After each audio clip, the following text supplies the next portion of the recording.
তো আরও একটা লেবু গাছ আছে, এটা হচ্ছে ক্যালকাটা পাত্তি, তাই তো? সেটাই। তো এই গাছটায় লেবু হয়েছে, বাট খুব ছোট ছোট ছোট ছোট, একদম ছোট ছোট লেবু আছে।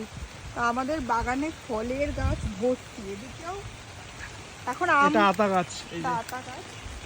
আর এখন এসছি বাগানে, ভিজে যেহেতু গেছি সেজন্য আম করে ফেলছি। আম পাবো কিনা জানি না, দেখি। চলো, এটা হচ্ছে আমাদের আম বাগান।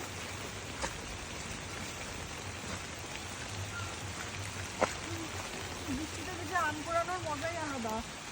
ওয়াও, কি বড় বড় আম হচ্ছে। এটা কি আম?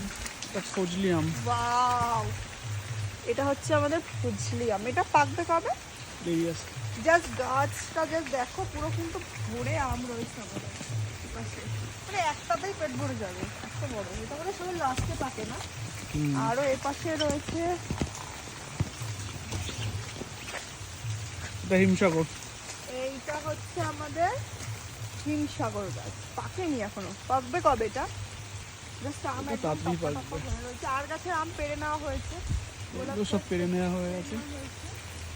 আম তো পড়েইনি, আম তো পুরো একটা আসলাম, আমি তো পেলাম না।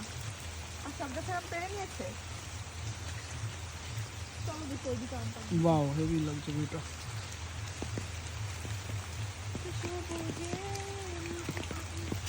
এই গাছটা আম আছে এখন, আম পাবো না, ছিড়বো একটা আম। পাড়া হয়ে গেছে এগুলো। দাঁড়াও তো, একটা ঢিল মারি। নাগাল পাবো? না, দাঁড়াও, ইয়ে, একটা ঢিল মারবোই আমি এখন। মা, পড়েনি?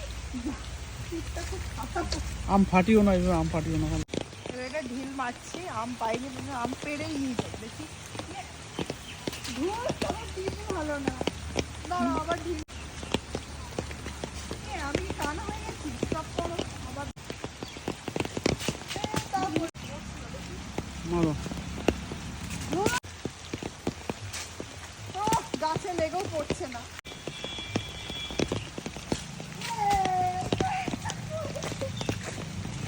পড়েছে।